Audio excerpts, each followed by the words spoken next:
এইডাল জলকীয়া গছ দেখিছেনে কেনেকৈ মৰি থাকিলে, তলত মানে পানী জমা হ'ল চাগে, এইবিলাক চব জলকীয়াবিলাক এনে ছিঙি পেলালোঁ। এনেকৈ বাৰিষাই মানে খেতিয়কৰ ক্ষতি কৰে যথেষ্ট দেই। আৰু এইকেইডালো কি হয় ঠিক নাই আৰু, লাগি আছে কিন্তু তলত পানী জমা হ'লে গুৰিত এইবিলাক এনেকৈ লাগি আছে।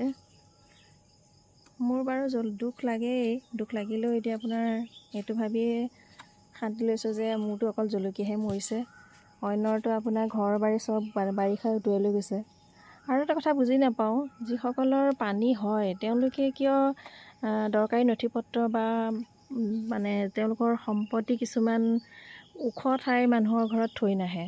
কাৰণ ধৰি লওক নতুনকৈ পানী হোৱাসকলৰ কথা বেলেগ, তেওঁলোকে গম নাপাব, কিন্তু যিসকলৰ ওচৰত পানী হয় বুলি জানে, কালি এটা ভিডিঅ' চাইছোঁ আপোনাৰ, মোৰ ল'ৰা ছোৱালীৰ খেতি মানে ল'ৰা ছোৱালীৰ কাগজ পত্ৰখিনি মোক উলিয়াবই নোৱাৰিলোঁ বুলি কৈছে, উটি গ'ল, কিতাপ পত্ৰ পানীত ডুবি আছে। সেইটো কিয় হয়? তেওঁলোকেতো কমচে কম ওখ ঠাইৰ মানুহৰ ঘৰত থৈ দিব পাৰে নহয়, তেনেকৈ সেইটোতো কোনেও আপত্তি নকৰিব, কমচে কম এটা টোপোলা কৰি সেইখিনিতো বাচিব। গতিকে সেইসকলৰ কাৰণে মই অলপমান মনে মনে ভাবোঁ যে দুখ লাগে, দুখটো যথেষ্ট লাগিছে যে পাৰা হ'লে যদি আমাৰ ওচৰতে থকা হ'লে যদি আমাৰ ঘৰতে থ'বলৈ ক'লোঁ হয়, এনেকুৱা নিচিনা লাগে মানে মোৰো। কিন্তু ইয়াৰ আমাৰ ওচৰৰ মানুহখিনিৰ বানপানী হ'লে স্কুল আছে, স্কুলত থাকেগৈ। তথাপিতো কৈছোঁ ওচৰৰ মানুহে সহায় নিশ্চয় কৰিব, নথি পত্ৰবিলাক দৰকাৰী নথি পত্ৰ সেইবিলাকতো ভৱিষ্যতৰ ল'ৰা ছোৱালীৰ সেইখিনিয়ে সম্পত্তি নহয় জানো, কিন্তু আগতীয়াকৈ থৈ দিব লাগে। যোনসকলৰ ঘৰত আগতে পানী হয় বা দ ঠাইত থকা মানুহ,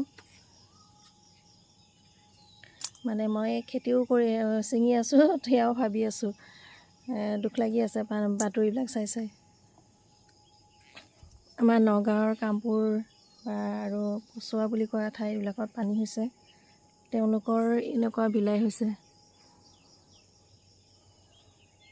দেখিছেনে গছ গছনিবিলাক, কিন্তু লাগাত লাগে, কিন্তু কি হয় পানী হোৱাৰ লগে লগে বৰষুণ পৰাৰ লগে লগে গছবিলাক ধুনীয়া সজীৱ হৈ যায়, কিন্তু বিচা বা অইন এইবিলাক আপোনাৰ পানীত গুৰিত যেতিয়া পানী জমা হ'ব চব মানে লাহে লাহে গছবিলাক আকৌ বেয়া হ'বলৈ ধৰে।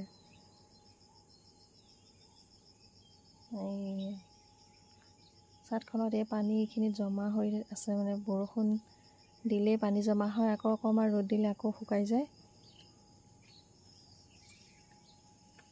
সদায় সদায় ইমান ছিঙিব